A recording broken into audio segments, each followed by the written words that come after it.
Hi and welcome all of you to our study channel mechanical coach. आज हम work transfer या फिर work done देखने वाले हैं in close system. Close system में जो प्रोसेस होंगे constant volume, constant pressure, constant temperature, adiabatic and polytropic, इस प्रोसेस के फॉर्मूले, वर्क के जो फॉर्मूले होते हैं वो कैसे डिराइव होते हैं उसको ही देखेंगे। तो ये वीडियो आपके लिए बहुत इंपॉर्टेंट होगा, तो एंड तक मेरे साथ जुड़े रहिए। चलिए स्टार्ट करते हैं वर्क ट्रांसफर। देखा है कि close system is a system in which only energy can cross the boundary. Close system क्या होता है? जिसमें एनर्जी सिस्टम और सराउंडिंग के बीच ट्रांसफर हो सकती है, बट मास सिस्टम और सराउंडिंग में ट्रांसफर नहीं हो सकता है। अगर ये सिस्टम है या सराउंडिंग है तो इसमें एनर्जी का ट्रांसफर हो सकता है, बट मास ना तो इस सिस्टम में जा सकता है ना तो इस सिस्टम में आ सकता है। उस सिस्टम को हम बोलते हैं क्लोज सिस्टम, और उसी क्लोज सिस्टम के अंदर जितने प्रोसेस है उसको आज हम देखेंगे। तो फर्स्ट, वर्क डन क्या होता है इसको समझने के लिए यहाँ पे फिर मैं एक कंटेनर ले लेता हूँ और यहाँ पे एक पिस्टन है। यहाँ का जो सीलिंग एरिया है वो कम्प्लीटली सील है, इससे ना तो इसका अंदर का फ्लूइड बाहर जा सकता है ना तो इसके अंदर का फ्लूइड बाहर से कोई फ्लूइड अंदर आ सकता है। ये मेरे पास एक कोई फ्लूइड है इसके अंदर। अब ये पूरा कंटेनर क्लोज है, तो ये मेरा क्लोज सिस्टम का एग्जांपल है। अब इसमें वर्क डन कैसे होगा और उसका एक कॉमन फॉर्मूला होता है, वो कैसे डिराइव होगा। अगर मान लेता हूँ मैं इस सिस्टम को अगर मैं हीट करता हूँ तो इसके जो अंदर के मॉलिक्यूल्स होंगे उनका टेम्परेचर बढ़ेगा और ये कुछ ना कुछ फोर्स इस पे एग्जर्ट करेंगे। ये फोर्स जो एग्जर्ट करेंगे वो मान लेते हैं एफ है, और यहाँ पे जो इसका डिस्प्लेसमेंट होगा ड्यू टू हीटिंग उसको हम ले लेते हैं एक्स। तो हमारे पास जनरली वर्क का फॉर्मूला होता है work done is equal to force into displacement. तो यहाँ पे फोर्स एफ है और डिस्प्लेसमेंट मेरा एक्स हो रहा है। ये तो मैं दो कंटेनर से क्लियरली देख पा रहा हूँ। बट इन थर्मोडायनेमिक्स हम उसको कैसे कन्वर्ट करेंगे एज अ क्लोज सिस्टम। अब ये मेरा क्लोज सिस्टम है, इसके ऊपर एक फोर्स लग रहा है एफ।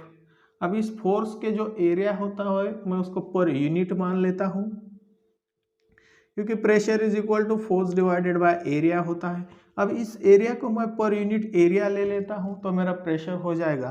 तो फोर्स को मैं प्रेशर लिख सकता हूँ इन केस ऑफ थर्मोडायनेमिक्स। यहाँ पे जो प्रेशर लगेगा P, right.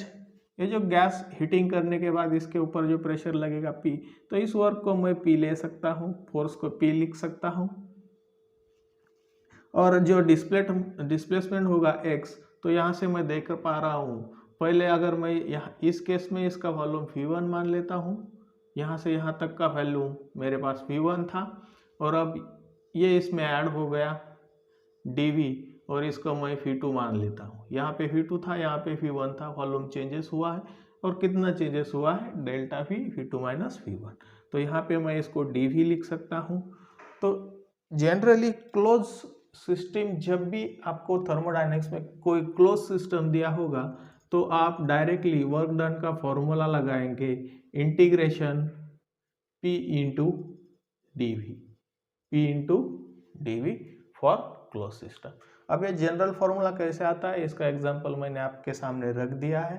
Work done is equal to integration over 1 to 2, या फिर आप जितने भी प्रोसेस फॉलो करेगा उसको लिख सकते हैं A to B 1 to 2, या जो भी होगा वो P इंटू डी। तो इससे हमें एक commonly work done in close system is nothing but area under PV diagram, area under PV diagram projected on volume axis. अगर मैं क्लोज सिस्टम का वर्क डन निकालना चाहता हूँ तो मेरे पास एक कॉमन और जनरल फार्मूला है।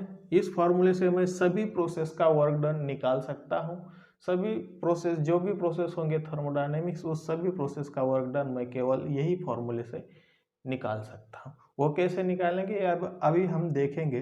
बट यहाँ मैं एक इम्पोर्टेंट पॉइंट लिखना चाहता हूँ। For a close system work done is nothing but area under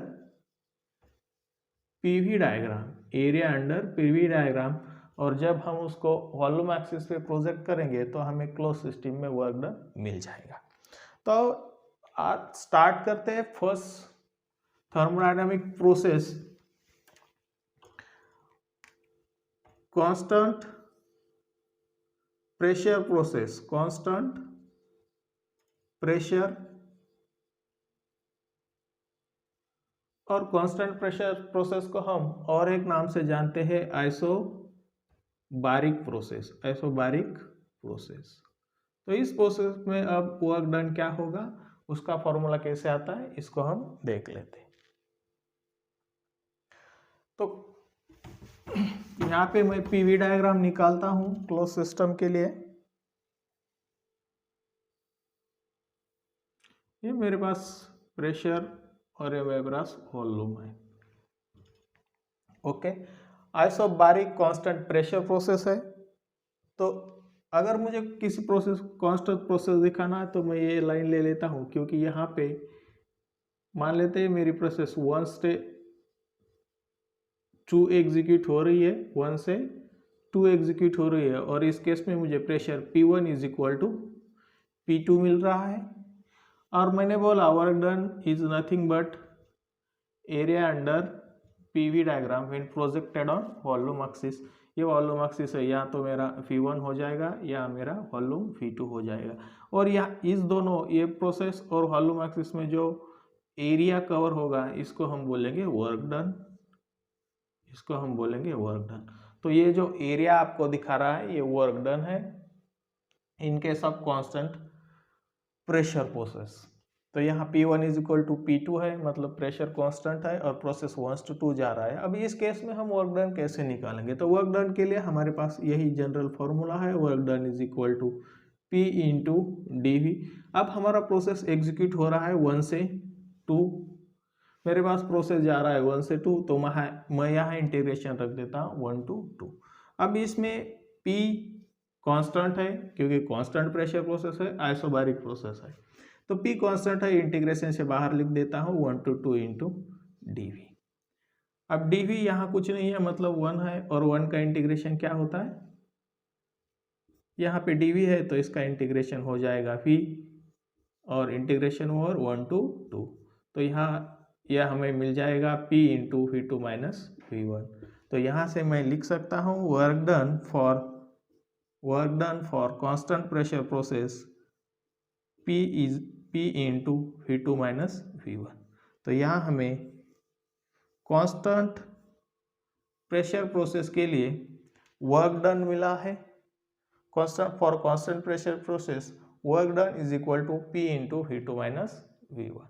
यह हमारा जनरल फॉर्मूला था, इसे अप्लाई करके इंटीग्रेशन लगा दिया तो हमारे पास कांस्टेंट प्रेशर के लिए वर्क डन मिल गया P V2 माइनस V1। तो यहाँ मैं शॉर्ट में लिखता हूँ formula, V is equal to constant, मतलब कांस्टेंट वॉल्यूम प्रोसेस के लिए हमें वर्क डन मिला है P V2 minus V1। First process देख लिया हमने, कांस्टेंट वॉल्यूम प्रोसेस। अब आ जाता है सेकेंड प्रोसेस के ऊपर, constant volume process. Second process होगा हमारे पास कांस्टेंट वॉल्यूम, और इसको हम बोलते हैं isochoric process. Isochoric constant volume या आइसोकोरिक प्रोसेस। अब इसमें हमने pressure P1 is equal to P2 लिखा था। अब किसी प्रोसेस को कांस्टेंट होने के लिए मुझे प्रोसेस का जो है वो पाथ चेंज करना पड़ेगा।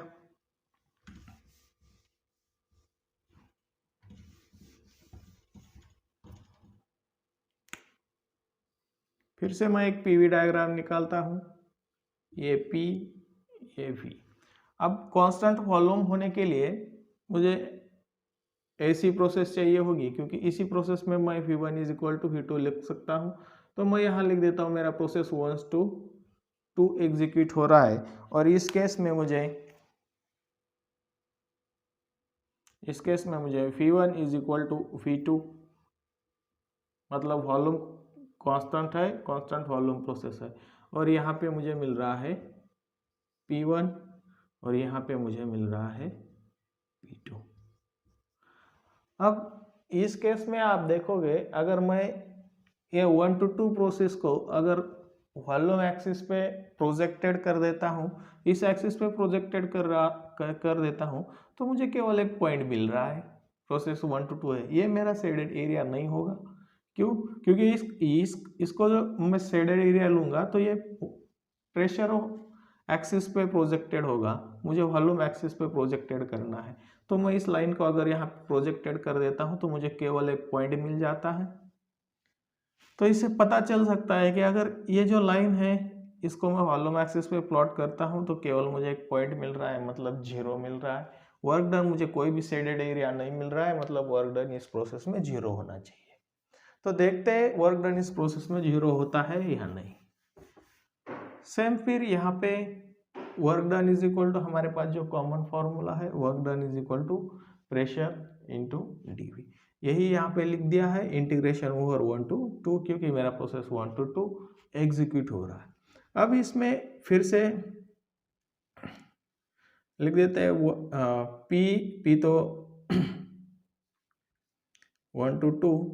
अब P को तो हम लिख सकते हैं, बट यहाँ पे जो dV होगा, मेरे पास जो dV होगा वो होगा V2 माइनस V1, राइट। और V1 is equal to constant volume process के लिए मेरे पास V1 is equal to V2 है, तो यहाँ पे dV is equal to V2 minus V1, ये मेरे पास 0 हो जाएगा। ये मेरे पास 0 हो जाएगा, मतलब वॉल्यूम कांस्टेंट है, उस केस में मेरे पास V2 माइनस V1 मुझे 0 मिल रहा है, तो इस केस में मुझे वर्क डन मिलेगा 0। इस केस में मुझे वर्क डन मिलेगा 0। क्लोज सिस्टम में अगर कोई प्रोसेस आइसोकोरिक प्रोसेस है या कांस्टेंट वॉल्यूम प्रोसेस है, तो उस केस में हमें वर्क डन मिलता है 0। उस केस में हमें वर्क डन मिलता है 0, या पीवी डायग्राम से भी देख के ही बता सकते हो कि इस केस में मुझे वर्क डन मिल रहा है 0। तो थर्ड प्रोसेस है हमारे पास कांस्टेंट टेम्परेचर और isothermal process. Constant temperature process को हम एक अलग नाम से भी जानते हैं, आइसोथर्मल प्रोसेस। कांस्टेंट टेम्परेचर, और इसे हम बोलते हैं isothermal process. Isothermal, iso means same, thermal means temperature. यहाँ पे कांस्टेंट टेम्परेचर प्रोसेस के लिए अब हम वर्क डन निकालते हैं। हमें सेकंड केस में जब हम प्रेशर को कांस्टेंट रखते थे, मतलब कांस्टेंट प्रेशर प्रोसेस हमारे पास था, उस केस में हमें वर्क डन मिलता था 0। उस केस में हमें वर्क डन मिलता था 0। अब हम कांस्टेंट टेम्परेचर या आइसोथर्मल प्रोसेस क्या पीवी डायग्राम यहाँ पे निकालते हैं। तो ये मेरा है प्रेशर एक्सिस, ये है मेरा वॉल्यूम एक्सिस। अब जो आइसोबैरिक प्रोसेस होगा वो कुछ पीवी डायग्राम में कुछ इस तरह का प्लॉट हो जाता है 1 to 2। अब ये मेरे पास प्रोसेस है, इसको मैं बोलता हूँ आइसोथर्मल प्रोसेस।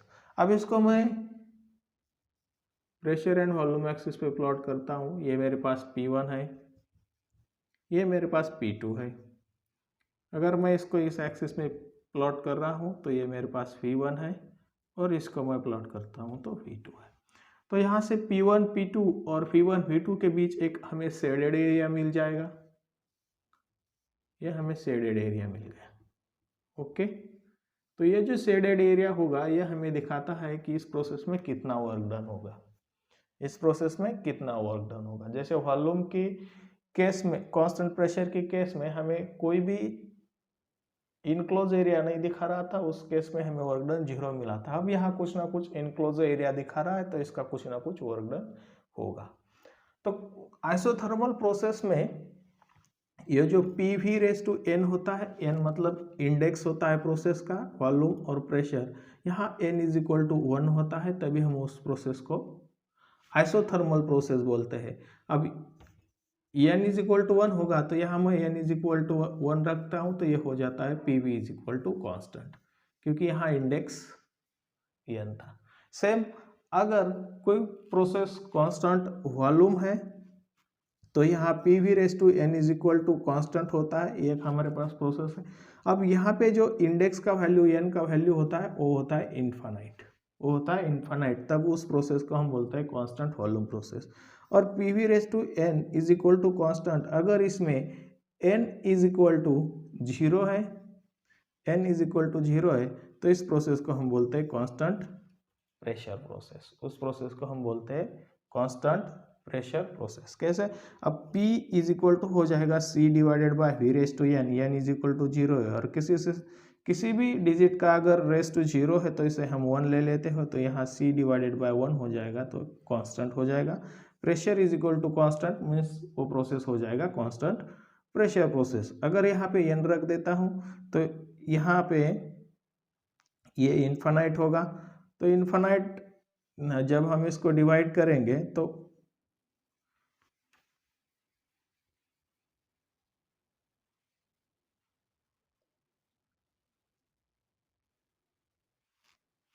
आइसोथर्मल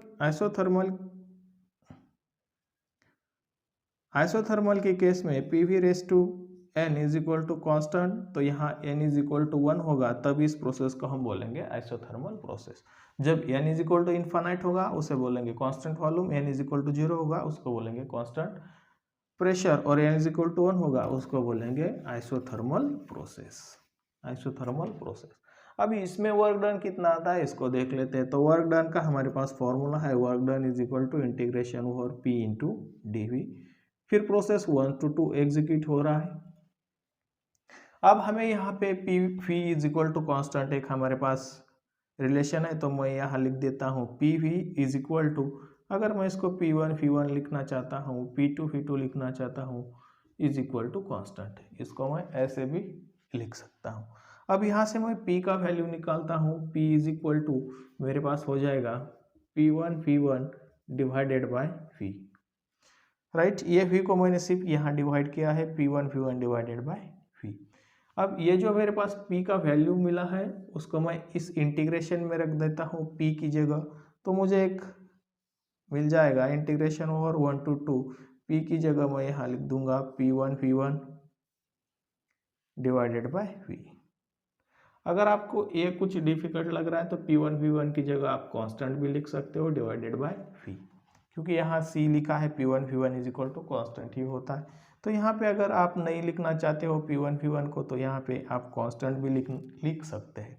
अब क्योंकि वो कांस्टेंट लिखेंगे तो आपको इंटीग्रेशन में दिक्कत नहीं होगी, C divided by V into D. अब यहाँ पे C कांस्टेंट है, इंटीग्रेशन 1 to 2 1 अपॉन V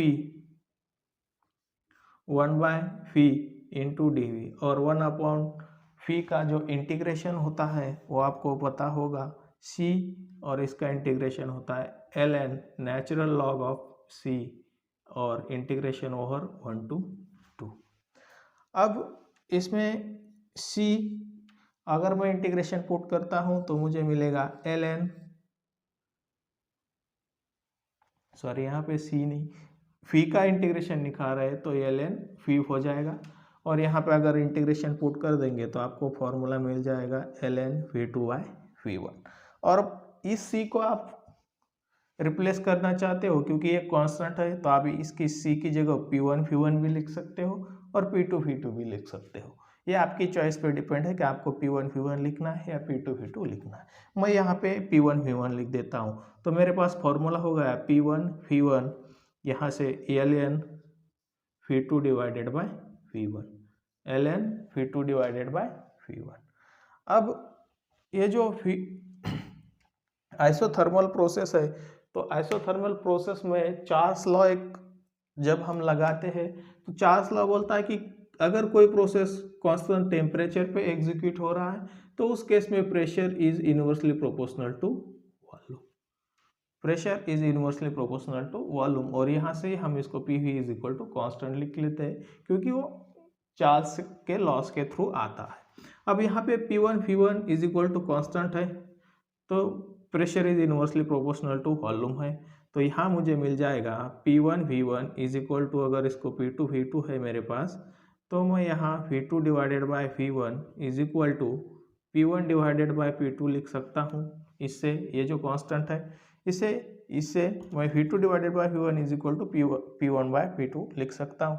तो और मैं इस V2 बाय V1 को रिप्लेस कर सकता हूँ P1 V1 ln, अब ये V2 बाय V1 को मैं P1 बाय P2 लिखूंगा, P1 बाय P2 लिखूंगा। तो ये भी मेरे पास वर्क डन का फॉर्मूला हो जाएगा। तो मुझे आइसोथर्मल के केस में work done is equal to constant, यहाँ पे आप P1 V1 लिख सकते हो या P2 V2 लिख सकते हो, ln V2 divided by V1, P1 V1 ln V2 divided by V1 और P1 V1 ln P1 divided by P2। तो ये वर्क डन का फॉर्मूला होता है in case of isothermal process. बहुत इंपॉर्टेंट है, इसके ऊपर न्यूमेरिकल्स आते हैं।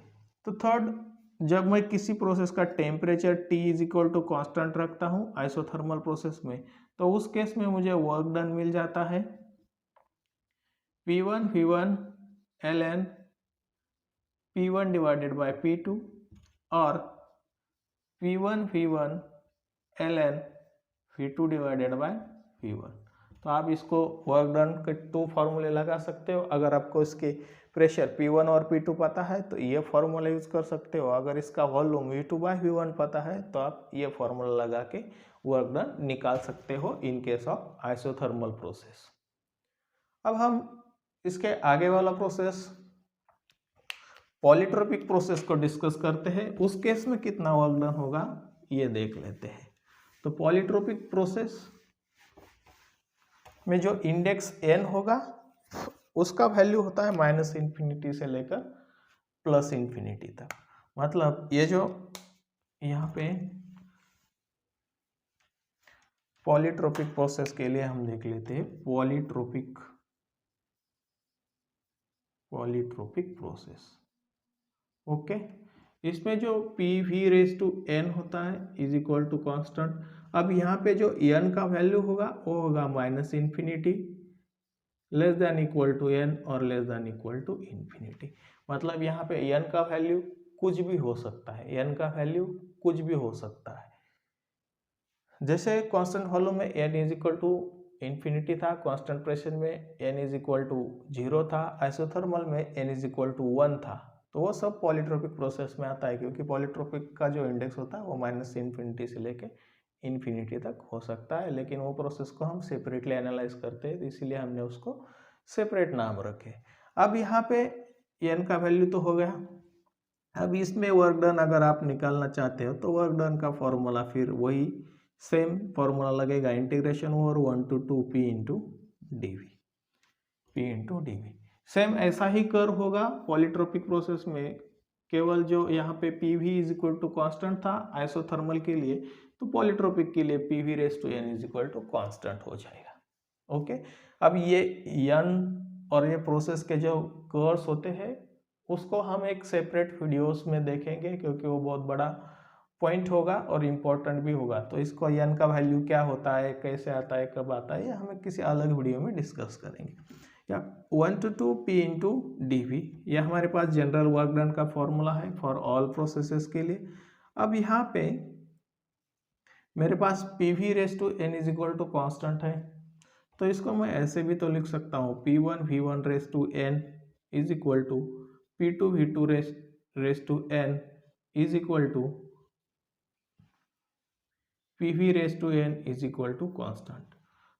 सिर्फ मैंने यहाँ पे 1 लिया है, 2 लिया है, बाकी सब कांस्टेंट है। अब यहाँ से मैं P का वैल्यू निकालता हूँ, तो P इज इक्वल टू मेरे पास हो जाएगा, ये C है डिवाइड, इसको मैं V⁴n से डिवाइड करता हूँ तो मुझे P का वैल्यू मिल जाएगा। अब ये P का वैल्यू मैं इस वर्क डन के फॉर्मूले में रखता हूँ तो मुझे मिल जाता है 1 to 2 P is equal to C divided by V⁴n into dV। अब इसको मैं आगे सॉल्व करता हूँ तो C कांस्टेंट है, मैं इंटीग्रेशन के बाहर लिख लेता हूँ। इंटीग्रेशन 1 to 2 है। अब V⁴n है, उसको मैं V⁴1 बाय V⁴n है, अगर मैं इसको ऊपर लेके जाऊंगा तो हो जाएगा V⁻⁻n। डिनोमिनेटर है, मैंने इसको ऊपर ले लिया तो ये प्लस का माइनस हो गया इंटू dV। अब इसका इंटीग्रेशन C इंटीग्रेशन -n का इंटीग्रेशन होगा, ये work done is equal to constant C है। अब इसका इंटीग्रेशन होगा V⁻n plus 1 divided by -n plus 1। क्यों? क्योंकि हमारे पास इंटीग्रेशन x⁻n इसका जो फॉर्मूला होता है वो होता है x⁻n+1 divided by n+1। Okay, तो यही लिखा है, केवल इसमें जो -n है तो -n+1 -n+1। ओके, अब यह हमारे पास वर्क डन का फॉर्मूला होगा। इसमें हम 1/2 लिख देंगे, 1/2 लिख देंगे। अब ये जो कांस्टेंट c था बाहर का तो वो बाहर ही रहेगा। अब अंदर में अगर इसमें मैं v2 पुट कर देता हूँ, सॉरी ये जो -n+1 है इसको हम पहले कॉमन ले लेते हैं, +1 है तो मैं इसको पहले लिख देता हूँ, -n है इसको मैं बाद में लिख लेता हूँ। ओके, +1 था तो मैंने पहले लिख दिया है, -n है तो मैंने इसको बाद में लिख लिया। अब इसमें मैं इंटीग्रेशन पुट कर देता हूँ तो मुझे मिल जाता है v2। अब इसमें भी मैं सेम करूँगा क्योंकि प्लस का वैल्यू है 1 और माइनस है n, तो मैं यहाँ पे 1 - n लिख लेता हूँ। माइनस इंटीग्रेशन अभी 2 रख दिया है, अभी 1 रखूँगा तो मेरे पास मिलेगा v1 और सेम +1 है -n हो जाएगा। ये मैं -n+1 को, इस टर्म को मैं 1 - n रख देता हूँ क्योंकि ये सेम है, -n +1 ओके, तो खाली इस टर्म को मैंने -n+1 को 1 - n लिख दिया है और इंटीग्रेशन पुट किया है। अब इसमें आप देख पा रहे हो c, और c का वैल्यू है मेरे पास p1 v1n, p2 v2n। अब इस c को मैं पुट कर देता हूँ तो मेरे पास यहाँ नीचे बचेगा 1 - n। अब इस c को मैं अंदर ट्रांसफर कर लेता हूँ तो ये हो जाएगा c v2 1 - n माइनस ये c से फिर मल्टीप्लाई होगा जाएगा c v1 1 - n। अब इस c को मैं p1 v1 या p2 v2 के फॉर्म में लिख सकता हूँ यहाँ से, तो इस c को मैं लिख लेता हूँ। तो मेरे पास इसका जो मैं डायरेक्टली यहाँ पे लिख लेता हूँ क्योंकि हमारे पास जगह कम है। तो इस c को मैं यहाँ से p2 v2n लिख सकता हूँ, p2 v2n लिख सकता हूँ, और यहाँ से c को मैं p1 v1n लिख सकता हूँ, p1 v1n। ओके, इस c से मैंने अंदर मल्टीप्लाई किया है और c का वैल्यू रख दिया है अकॉर्डिंग टू दिस इक्वेशन। अब इसमें 1 डिवाइडेड बाय 1 - n, और ये हो जाएगा p2 v2 minus p1 v1, p2 v2 minus p1 v1। जब आप इसको सॉल्व करेंगे तो आपको मिल जाएगा p2 v2 minus p1 v1। कैसे, अभी यहाँ पे देखिए p2 v2 raise to n है और इस यहाँ पे है v2 1 - n, इसको सॉल्व करना है। ओके, तो ये p2 v2 raise to n as it is लिख लेता हूँ, और ये v2 रेस टू 1 - n है, इसको मैं v2 raise to 1 dot means multiplication में होगा v2 रेस टू -n ऐसे लिख सकता हूँ। v2 रेस टू 1 - n को मैं v1 raise to 1 into v2 raise to -n लिख सकता हूँ, और यहाँ से v2 raise to +n v2 raise to -n cancel हो जाता है और मुझे मिलता है p2 v2। तो यही मैंने इस इक्वेशन में यहाँ पे लिखा है p2 v2। v1 की केस में भी अगर मैं इसको v1 रेस टू 1 - n है, अगर इसको v1 रेस टू 1 और dot into v1 raise to -n लिखूंगा तो यहाँ से भी v1 रेस टू n और v1 raise to -n cancel हो जाएगा और हमारे पास बचेगा p1 v1। तो यहाँ से हमें वर्क डन का फॉर्मूला मिल चुका है। Work done for polytropic process is equal to p2 v2 minus p1 v1 divided by 1 - n। अब इसको भी मैं थोड़ा चेंज कर लेता हूँ, मुझे p1 v1 पहले चाहिए तो मैं इस पूरे टर्म को -n से मल्टीप्लाई कर देता हूँ, ऊपर भी -n माइनस साइन से और नीचे भी माइनस साइन से।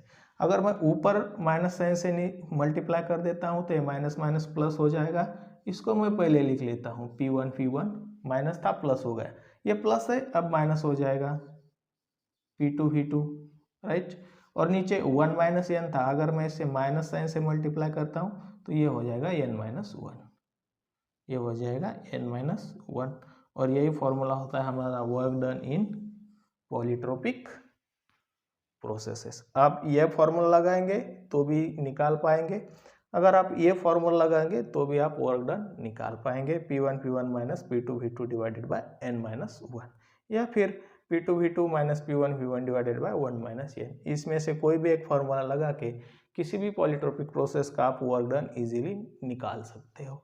ये फॉर्मूला कैसे आता है वो मैंने आपको बता दिया है।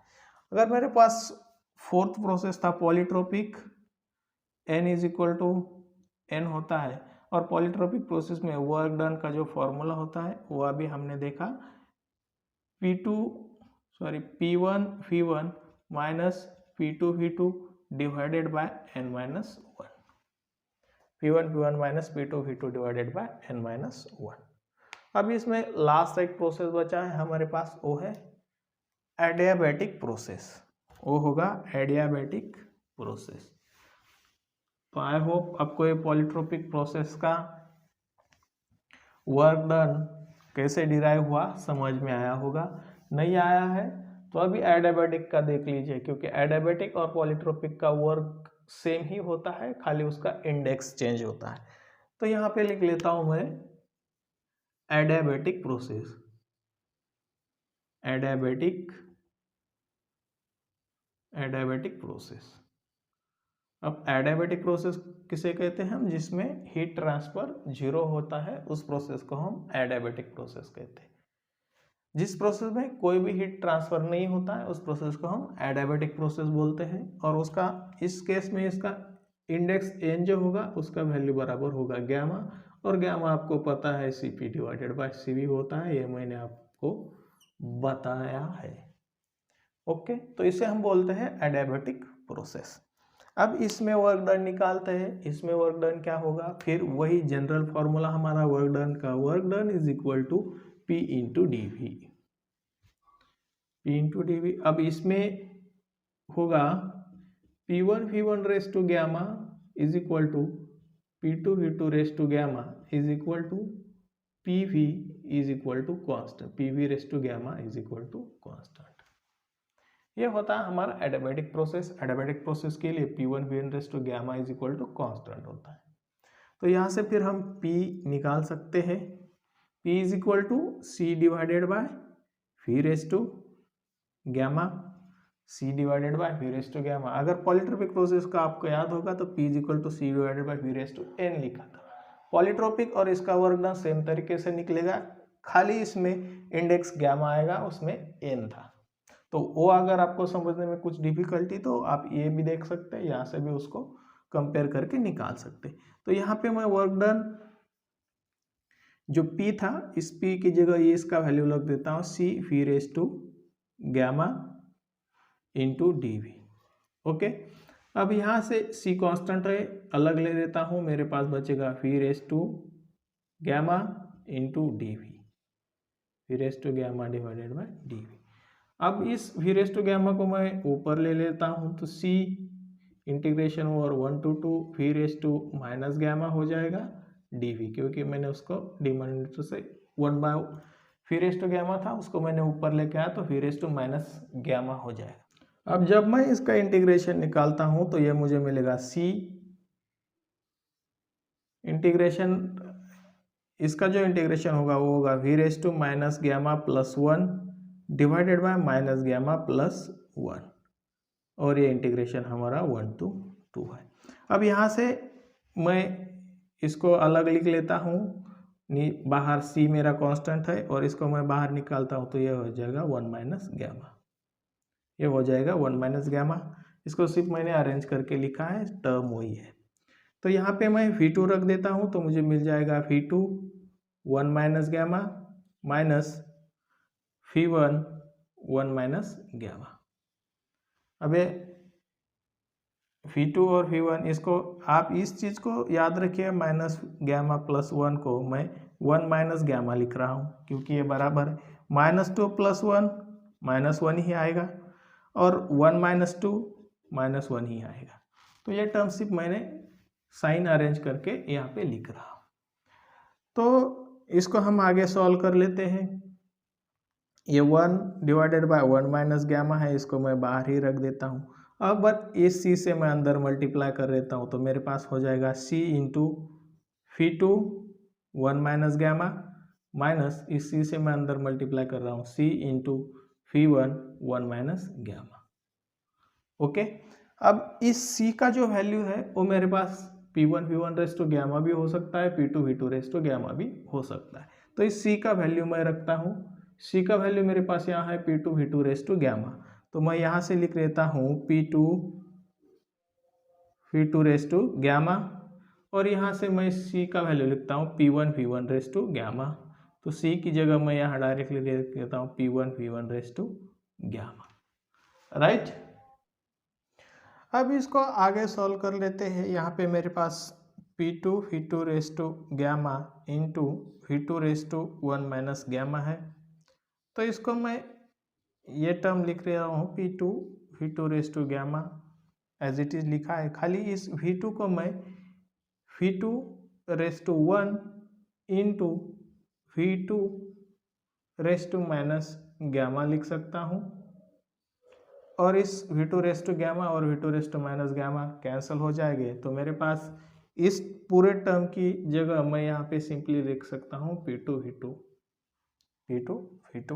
ये यहाँ से मैं डायरेक्टली P2 लिख देता हूँ। वैसे अगर मैं यहाँ पे P1 और V1 रेस टू गैमा लिख देता हूँ तो इसमें भी सेम वही चीज़ अप्लाई होगा और ये P1 raise to gamma into V1 raise to 1 minus gamma की जगह मैं P1 लिख सकता हूँ। तो यहाँ पे मैं उसका वैल्यू लिख देता हूँ, तो मेरे पास हो जाएगा 1 माइनस गैमा, यहाँ मुझे मिलेगा P2 और यहाँ मुझे मिलेगा P1।